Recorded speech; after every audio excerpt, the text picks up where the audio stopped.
व्यक्तीनं म्हणजे त्याचा बाप शहाजी राजा. आता मात्र त्या शहाजी महाराजांना बेड्या टाकलेल्या आहेत आणि त्या शहाजी महाराजांना बेड्या टाकल्याच्या नंतर त्या शहाजी महाराजांची एक धिंड काढलेली आहे. गाढवाची कशी धिंड काढावी त्या छत्रपती शहाजी महाराजांची तशी धिंड काढली आणि धिंड काढल्याच्या नंतर त्या छत्रपती शहाजी महाराजांची धिंड काढण्याचा निरोप छत्रपती शिवाजी महाराजांकडे पोहोचला.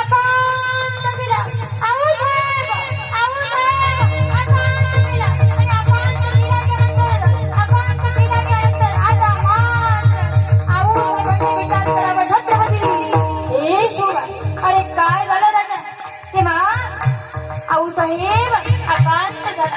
फार दुःखद घटना घडलेली. काय झालं? अरे काय झालं का विचारता आऊसाहेब? आपल्या आबासाहेबांची धिंड काढलेली आहे म्हणून ही राजमुद्रा मला नकोय, म्हणून ही रयत मला नकोय, म्हणून हे स्वराज्य मला नकोय. आऊसाहेब हे सगळं मला त्या अफजल खानाच्या पायावरती ठेवायचंय. आऊसाहेबांनी अंबरडा फोडा